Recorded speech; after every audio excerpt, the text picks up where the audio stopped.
এটা সেই গীতিনাট্যেরই গান।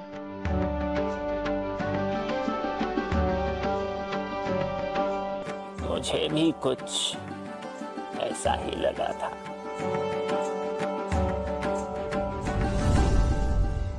बापू, আপনার ভালো লাগেনি? गाने की जान उसका सुर है।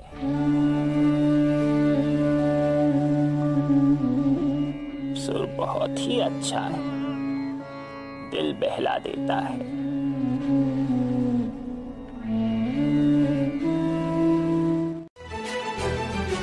क्या तोड़ने की बात हो रही है सुभाष? तोड़ो, लेकिन ध्यान रहे कि खून ना बहाया जाए।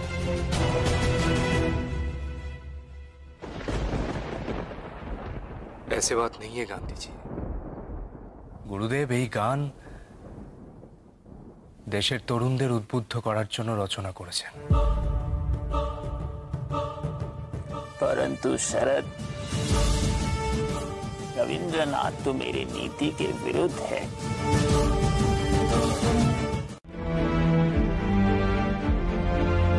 सुभाष, ये बांध फेंगे दाओ, ये गाना अच्छा है, बहुत ही अच्छा है, परंतु मैं नहीं चाहता कि तुम अपने मन में सिर्फ तोड़ने के ख्याल रखो।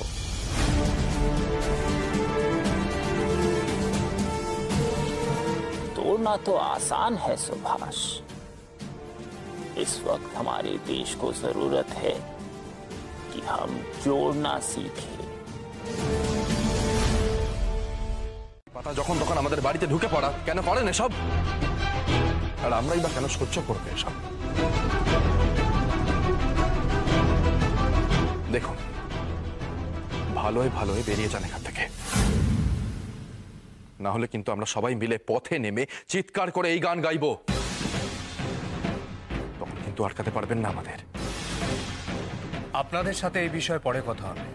দেখুন সুভাষ বাবু, অফিসার, আপনাদের কাছে শুধু দুটো পথ খোলা আছে। এক, ভদ্রভাবে বেরিয়ে যান এখান থেকে, আর দুই, এখনই আমরা সকলে মিলে পথে বেরিয়ে এই গান গাওয়া শুরু করব। এই মুহূর্তে ফোর্স নিয়ে গেলে হয় না। কোনো লাভ নেই শিবেন বাবু, কোনো লাভ নেই। আউট!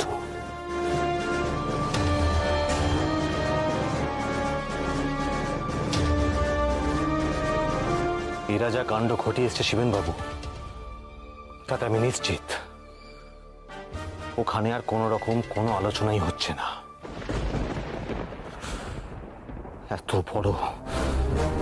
এত বড় সুযোগটা হাত থেকে ফসকে গেল।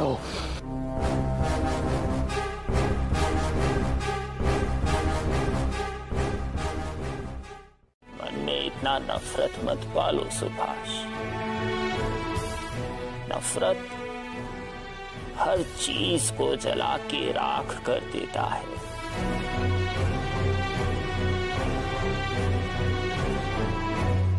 প্রতিবাদ না করে চুপ করে থাকা আমার পক্ষে সম্ভব হয়নি বাপু।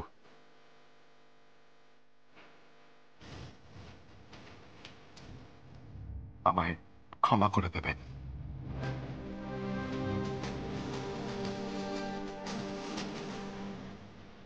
রাঙা কাকা তো কিছু ভুল করেননি।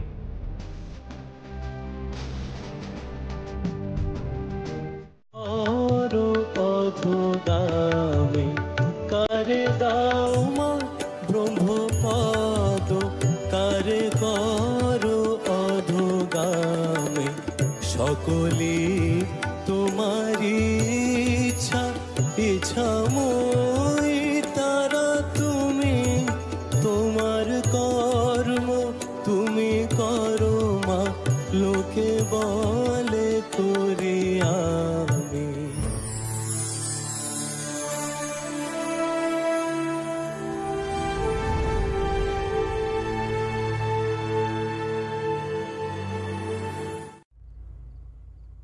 বুঝলাম, এই তবে তোমাদের ক্ষোভের কারণ। গান্ধীজি আমার বিরুদ্ধাচরণ করলেন, তোমরা শুধু এটাই দেখলে। কিন্তু এত কিছুর পরেও যে মানুষটা মৃদু ভাষায় কথা বলে, সেই মানুষটা যে কতটা মহানুভব সেটা বুঝলে না। এরপরেও তার বিরোধিতা কি করে করি বলতো? দেখো, গান্ধীজির প্রদর্শিত পথে আমরা না চললেও দেশের প্রতি ওনার অবদান কিন্তু আমরা ভুলতে পারি না।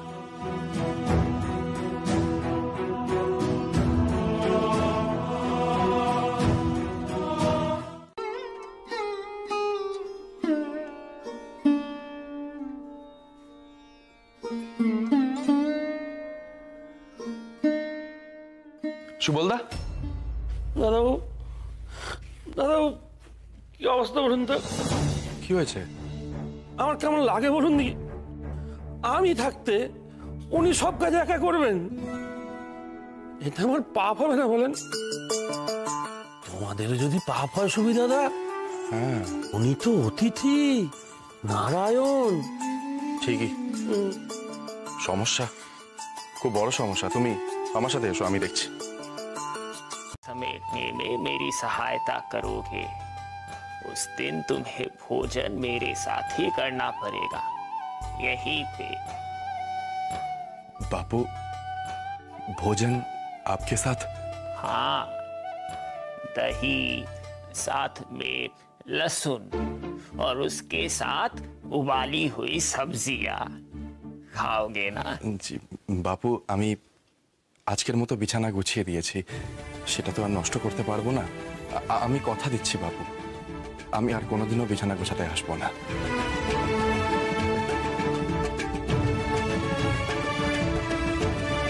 সাহস জোগাতে হবে। হ্যাঁ মেজ দাদা, কিন্তু এই মুষ্টিমেয় কয়েকজন নিয়ে। ঠিকই বলেছো ছোট দাদা, একদম ঠিক বলেছো। এই এত বড় দেশের তুলনায় তোর এই ক্ষুদ্র পরিচয়ে গোটা দেশে একটা দল গঠন করা কিন্তু অত সহজ হবে না। ঠিকই বলেছো বিভা। ছবি, একটা পথ কিন্তু খোলা আছে। এই গোটা দেশে আন্দোলনের সব থেকে বড় মঞ্চ জাতীয় কংগ্রেস। এই কংগ্রেসের সাহায্যে এই গোটা দেশে তুই তোর পরিচিতি গড়ে তুলে মানুষকে ডাক দিতে পারিস। ওই গান শুনেই ওরা আমাদের সবাই ভঙ্গ দিতে এসেছিল।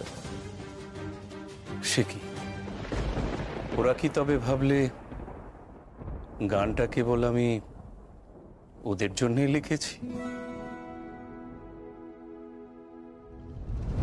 তবে তো সতর্কীকরণের জন্য একটা পাদটিকা লিখে দেওয়ার প্রয়োজন ছিল।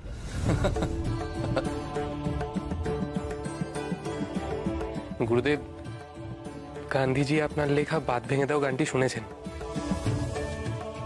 আমি কৃতার্থ। আমার এই গান তো আপনার জন্যই লেখা। ভারতীয় মুসলমানদের জাতীয় কংগ্রেসে যোগ না দেওয়ার নির্দেশ দেন। হ্যাঁ, তিনি একটা ওই আলিগড়ে কলেজ প্রতিষ্ঠা করে তারপরে আন্দোলন শুরু করেছিলেন। আগে স্যার সৈয়দ আহমেদ সহ তৎকালীন অন্যান্য সব মুসলমান নেতারাই এটাই বিশ্বাস করতেন যে ইংরেজদের বিরোধিতার পরিবর্তে ওদের আনুগত্য স্বীকার করে নিলেই হয়তো বেশি সুযোগ সুবিধা পাওয়া যাবে, এবং সেই কারণেই মুসলমান সম্প্রদায়ের মধ্যে ইংরেজি শিক্ষা জনপ্রিয় করে তোলার জন্যেও উনি ওনার অনুসারীদের সর্বশক্তি প্রয়োগ করার নির্দেশ দিয়েছিলেন। জাতীয় কংগ্রেসের সাথে এক ছাতার নিচে এসে কাজ করা।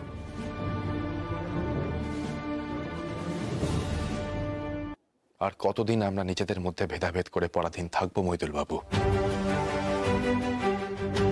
আনুগত্য স্বীকার করে নিয়েছে, আসলে পরাধীনতার হাড়ি কাটেই মাথা দেওয়া হয়েছে।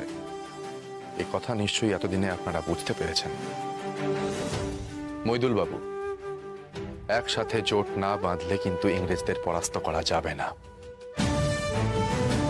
1857 সালের সিপাহী বিদ্রোহের সময় যে বিষ ওরা ঢেলেছিল, সেই বিষটা কিন্তু এখনো আমাদের মধ্যে জিয়ে রয়েছে। সিদ্ধান্তে আসার আগে পার্টিতে আলোচনা করে নেওয়াটাই রেয়াজ। কি আলোচনা হলো আমি আপনাকে সব জানাবো সুভাষবাবু। বেশ, আরে আনিসুর, দাঁড়িয়ে রইলে কেন? ভেতরে এসো।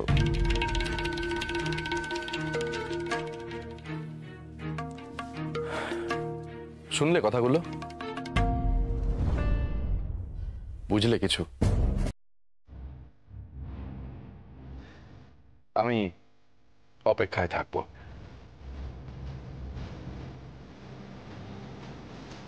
বড়সড় আকার দেওয়ার চেষ্টা করছে। আচ্ছা, কি করে মিটিংকে ভাঙবো আমরা? কারণ ওদের হাতে কোনো অস্ত্র নেই। আর স্যার, ওরা সমস্ত আইন মেনেই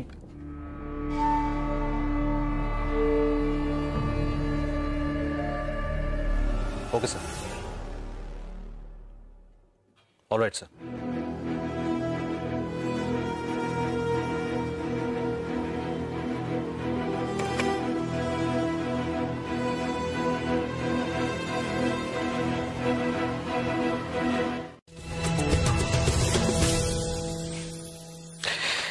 মানে তোমার একটা গল্প বলি আমি।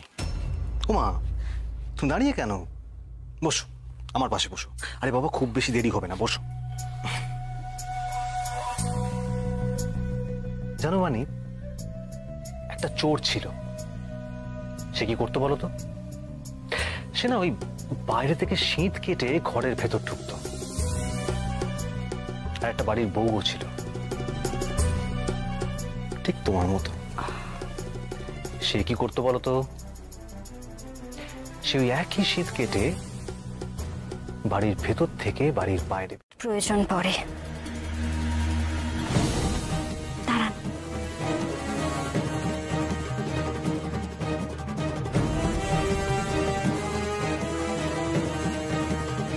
আমার এখন গাছ হয়ে গেছে, মনেও লাগে না আজকাল। নিন।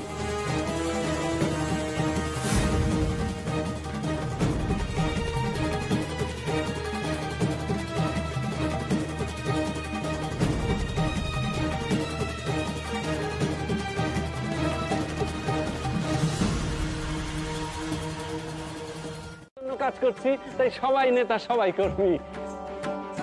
আর ওই চেয়ারের যে বন্দোবস্ত করলাম, দেখবেন সুভাষবাবু ওই চেয়ারে বসে বক্তৃতা করছেন না, দাঁড়িয়ে দাঁড়িয়ে এই বক্তৃতা দিচ্ছেন। সেই তো, সুভাষবাবুর কি আর বসার ফুরসত আছে? সে আর বলতে, এত ব্যস্ত মানুষ। কি ব্যাপার বলো তো কল্যাণী? বাণী তো এখনো এসে পৌঁছালো না। হ্যাঁ, তাই তো। বাণীর তো এতক্ষণে চলে আসার কথা, এখনো কেন? ওই তো বাণী। কি হলো? কখন থেকে আমি তোমার জন্য অপেক্ষা করছি, তোমার এত কি হয়েছে বাণী?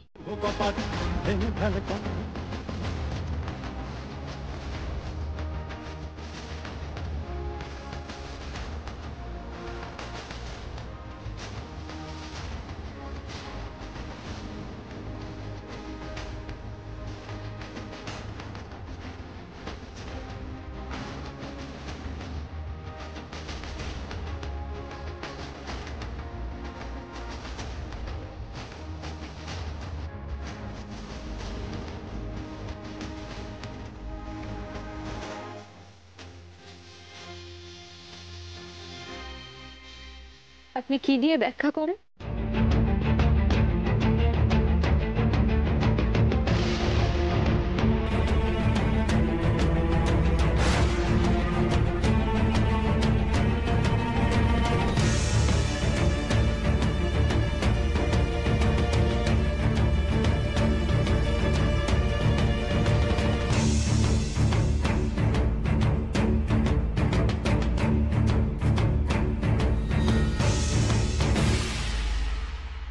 এই বাড়িতে কোনো রকম স্বদেশীকে নিয়ে আলোচনা করা যাবে না,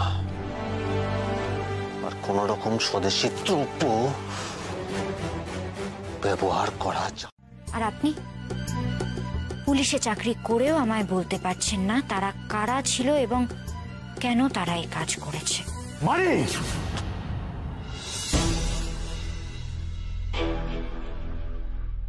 মারুন, তোমার এই তর্ক করার স্বভাব কোনোদিনও তোমাকে সুখী হতে দেবে না। স্বভাব বদলাও।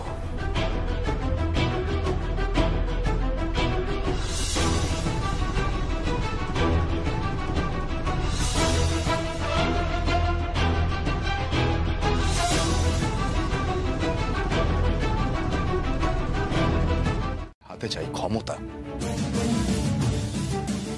যদি এখন থেকে আমরা এক না হয়ে কংগ্রেস আর মুসলিম লীগ আলাদা হয়ে ভোটে লড়াই করি, তাহলে ভোট ভাগ হয়ে যাবে ক্ষমতা, আর তাতে আমাদের স্বাধীনতার স্বপ্ন অনেকটা পিছিয়ে যাবে। একদমই তাই সুভাষদা, আমি তোমার সাথে একমত। আপনার কি মত মইদুল বাবু? আপনি আপনার দলে আলোচনা করেছেন? করেছি সুভাষবাবু, কিন্তু সত্যি কথা বলতে কোনো সুরাহা পাইনি। আসল কথা হলো অনেক দিতে হবে আমাদের। ধর্মটাকে ধর্মের জায়গাতেই রাখা উচিত মইদুল বাবু। রাষ্ট্রীয় জীবনে তো ধর্মের কোনো জায়গা থাকার কথা নয়। আমরা স্বাধীন রাষ্ট্র দেখতে চাই, তাই সেখানে ধর্মের প্রশ্ন আসছে কোথা থেকে? এই বার্তাটাই আমাদের মানুষকে বোঝাতে হবে। আপনার যদি মুসলিম লীগে কথা বলতে অসুবিধে হয়, তাহলে প্রয়োজনে আমাকে নিয়ে চলুন, আমি নিজে গিয়ে বোঝাবো ওদের। আপনি যাবেন আমার সাথে? নিশ্চয়ই যাব।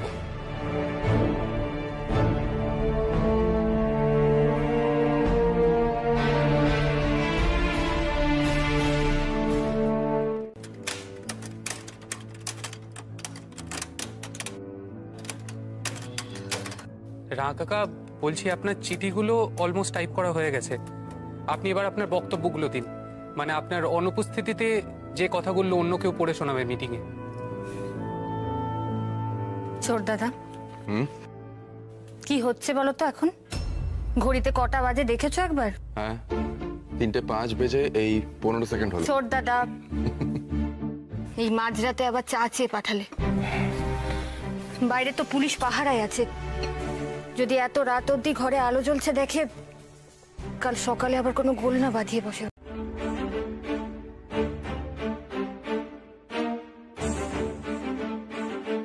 ছোট দাদা, রাতে মানে তুমি দুপুরে বাড়ি ফিরবে না? মানে বাড়িতে খাবে না?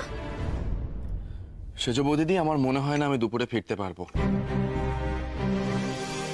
আপনারা কিন্তু কেউ আমার জন্য না খেয়ে বসে থাকবেন না, আমার খুব খারাপ লাগবে তাহলে।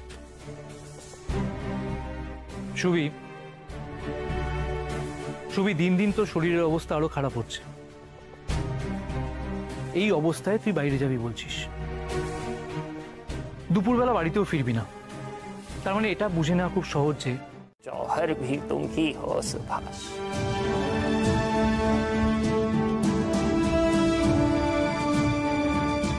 मैं देश के सर पे रत्नों से भरी हुई वो ताज, वो मुकुट देखना चाहता हूँ सुभाष, मैं देखना चाहता हूँ।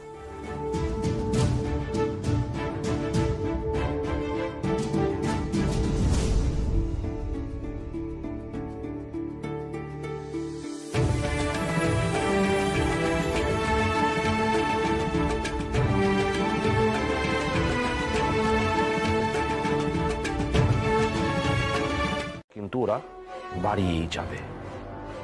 তাই আমার মনে হয় যে আমাদের গোয়েন্দা বিভাগের আরো বেশি করে দায়িত্বটা বুঝে নেওয়া উচিত।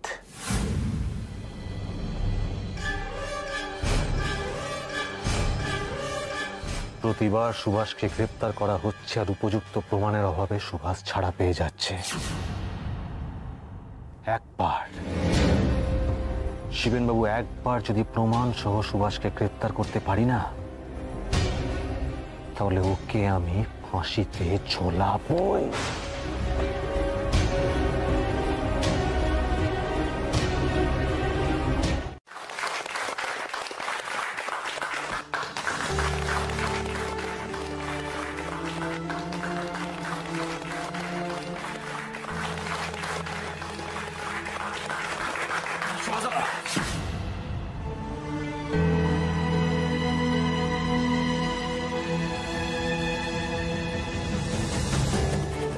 এই সভা না হয় অন্য কোনো দিন হবে। আরে তোমরা কি দাঁড়িয়ে আছো কেন? তোমরা যাও, একটা গাড়ি নিয়ে এসো, সুভাষ তাকে বাড়ি নিয়ে যেতে হবে।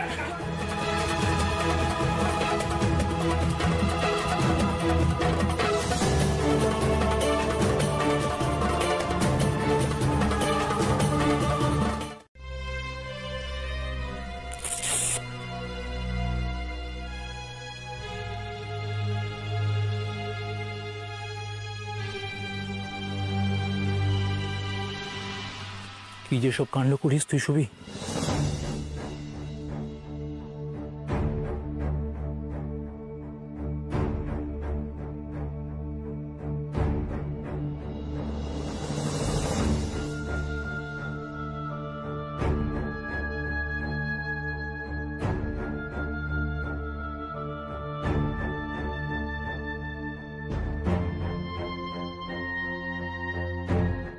তোর মনে হচ্ছে না তোর হাওয়া বদলে যাওয়া দরকার?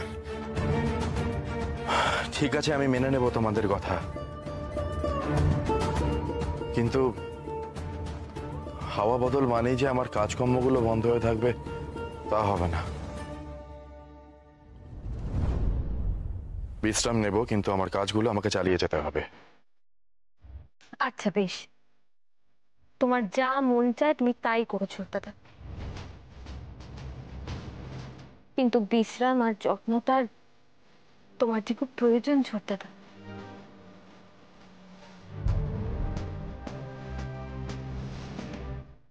এই যে নিন। কি তুমি কি তোমার সাথে গোটা আলমারিটা নিয়ে যাবে ছোটদাদা? জিনিসপত্র কম থাকলে অসুবিধা হয় না মেজো বৌদিদি, বই না থাকলে আমার বড্ড অসুবিধা হয়। পারো বটে তুমি, দাও আমি গুছিয়ে দিচ্ছি। রাঙা কাকা আপনার জন্য নতুন কিছু ওষুধ পাঠিয়েছে। ও বাবা, ছেলে আবার ডাক্তারি শুরু করছে নাকি মেজো বৌদিদি? দেখো শিশির, ডাক্তার হয়েও কোনো অসুবিধা নেই। সেখানকার পুলিশকে বলে দেবো ওর ওপর কড়া নজরদারি রাখতে। আমি শিওর গান্ধীজি এবং সুভাষ মিলে বড় কিছু একটা পরিকল্পনা করেছে, আর তাই জন্যই গান্ধীজি শহর ছাড়ার পরই এই শহরকে তোলপাড় না করে সুভাষও সঙ্গে সঙ্গে কলকাতা ছেড়ে চলে গেল। আমিও দেখতে চাই কত দূর যেতে পারে সুভাষ।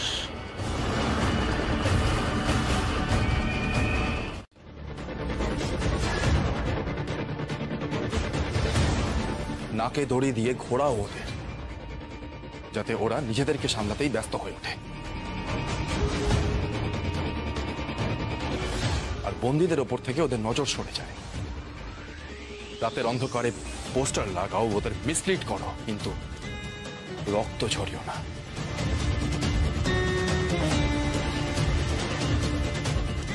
রক্ত ঝরাবার সময় এখনো আসেনি।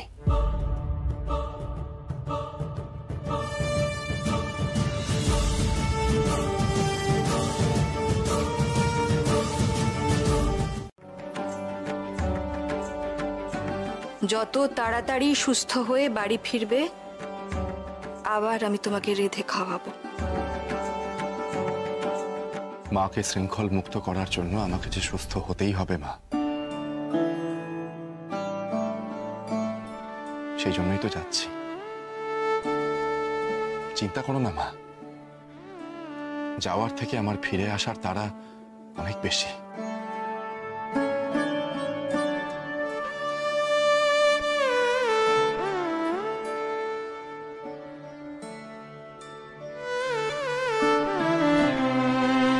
কিন্তু একটা অজানা ভয়ে পুলিশ কাঁপবে।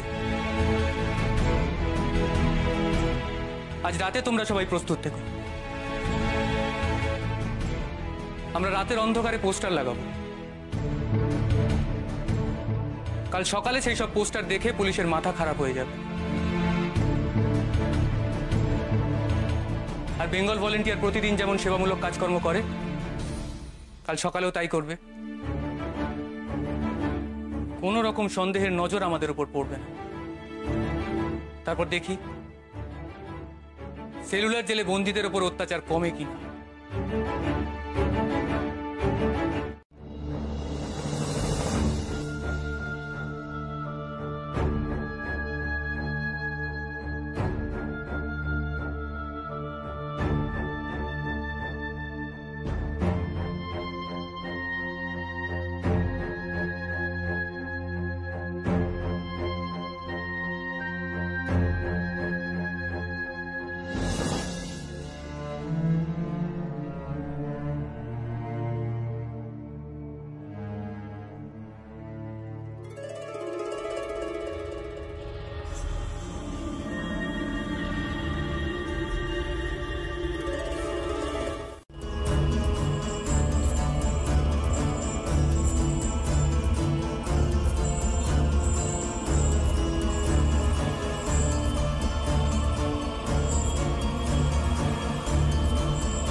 আর বেশি দিন নয় মা,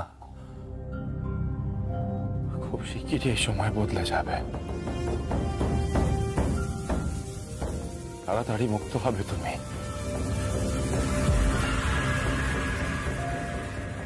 আমি মুক্ত করব তোমায়, আমি মুক্ত করব।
তোমরা সুবিকে আনার ব্যবস্থা করো।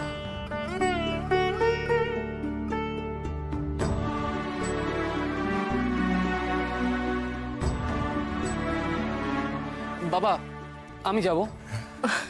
ইলাও কিন্তু বলে রেখেছে ও যাবে। সর্বনাশ, অশোক তো আগে থেকেই বলে রেখেছিল। না না বাবা, আমি কিন্তু যাবই।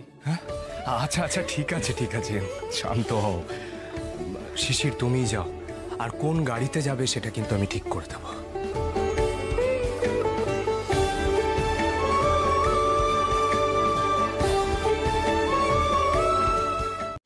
আমাদের এমন কিছু কাজ দেবে যা হয়তো আর কেউ জানবে না।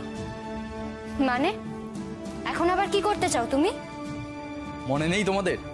সুভাষদা আমাদের সবসময় বলতো যে নিজেদের দেশের ভাবী সৈনিক হিসাবে দেখো, মন গড়ো, শরীর গড়ো, লাঠি খেলা শেখো, এমনকি প্রয়োজনে জবাব দেওয়ার পাল্টা প্রস্তুতি নাও।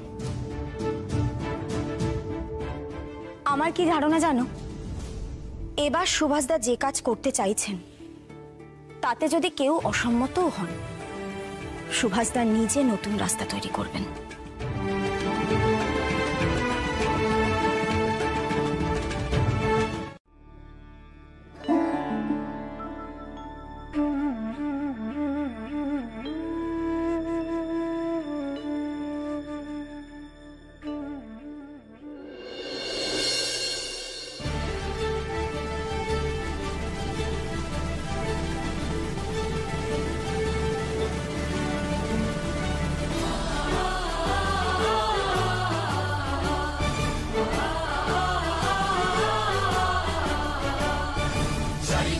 চারিদিকে শোনো দেশের জয়গান, কে ডাক দিল কে ডাক দিল, যে বজ্র কণ্ঠে দেয় সারা, সে গর্বে ইতিহাস। মেজ দাদা, মেজ বৌদিদি, কেমন আছো তোমরা? আর অশোক, ইলা, অরবিন্দ সবাই কোথায়? ওদের দেখছি না। আর বলিস না সুমি, তোকে আনতে যাওয়ার জন্য সবাই মিলে লাফালাফি করছে। এখনো বোধহয় খবর পাইনি তুই এসেছিস। শিশির, পথে বলা হয়নি তোমার বাবা গাড়ি চালাতে চালাতে অনেক প্রশ্ন করতেন।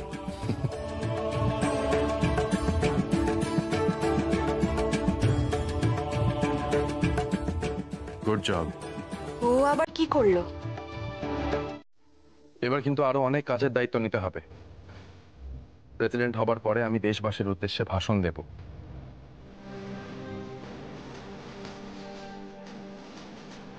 এই লেখাটা কিন্তু তোমাকেই প্রস্তুত করতে হবে। মনে রাখবে, এখন তুমি আমার সেক্রেটারি। আর মা, মেজ বৌদিদি, আপনারা পায়েস রান্না করেননি? তুমি ঠিক জানো না ছোট দাদা, আজ পায়েস হবেই।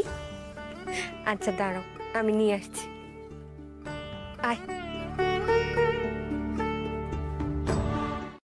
বিরোধিতা, সরাসরি বিরোধিতা, এবং সেটা স্পষ্ট করে বুঝিয়ে দিতে হবে ওদের। আর কোনো লুকোছাপা নয়। দেশ আমাদের, ইচ্ছে আমাদের। গোটা দেশ আন্দোলনে যুক্ত না হলেও আমরা যারা স্বাধীন দেশ চাই, তারা তো আমরা এতদিনই এই কথাই বলে এসেছি।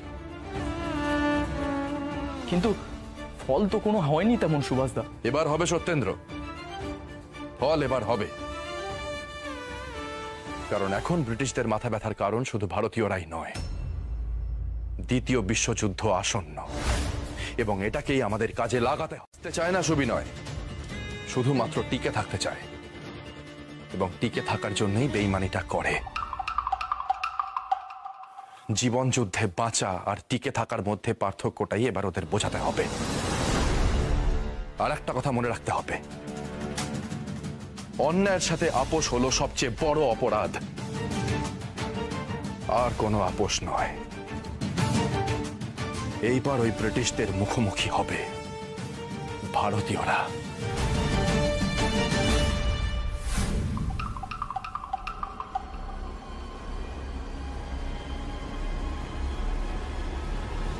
পাঁচ পা দেখেছে না সুভাষচন্দ্র বোস, এবার আমি ওকে দেখাবো সাপের কটা পা হয়। सर मतलब सांप के पैर थोड़ी ही होते हैं। आप तो मजाक कर रहे हैं, ये सिर्फ कहावत में है ना सर। তুমি বড্ড বেশি কথা বলো। উনি যেটা বলছেন সেটা করো। मैं चलता हूँ सर। রামদেও, খুব সাবধানে যা করার তাই করবে, কিন্তু ভুলে যেও না সুভাষ কিন্তু এখন আরো বেশি ভয়ানক হয়ে গেছে। ওর বুদ্ধি বিদ্যুতের গতিতে চলবে, আর আমাদেরকে ওর বুদ্ধির ওপরে গিয়ে বুদ্ধি খাটাতে হবে, মনে থাকবে। এমিলি সেঙ্কেল। আচ্ছা ছোট দাদা, এই এমিলি কি সেই জন যিনি তোমাকে চায়ের বদলে কালো কফি খাওয়া শিখিয়েছিলেন?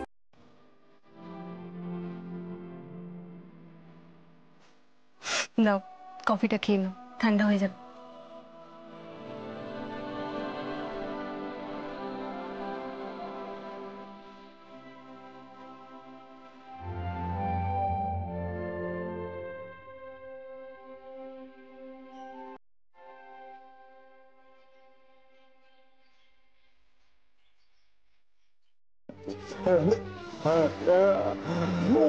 অনেক কিছু কষ্ট হচ্ছে।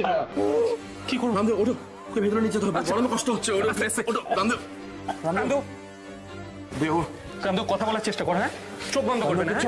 চোখ বন্ধ করবে না, সাবধানে। চলো সাবধানে, কিছু হবে না, সাবধানে। ওঠো ওঠো, কিছু হবে না। চেষ্টা করো, কথা বলার চেষ্টা করো। কথা বলো, কথা বলো, কথা বলো। সত্যি সুভাষচন্দ্র বসু বড় মনের মানুষ বটে। উনার পাহারায় থাকা পুলিশ অসুস্থ হয়ে পড়েছেন, আর উনি এমনই মানুষ, সেই পুলিশকে নিয়েই ঘরে গেলেন। এমন বড় মনের মানুষ আর ভাবনা চিন্তার এত বহর। একটু জল নিয়ে এসো। আগে বাবু, আস্তে একদম আস্তে, বসো। একটা হাত পাখাও নিয়ে এসো। যে আগে বাবু হয়েছে কেন? শেষে একদম আস্তে। হ্যাঁ, কিচ্ছু হবে না, কিচ্ছু হবে না। দেখি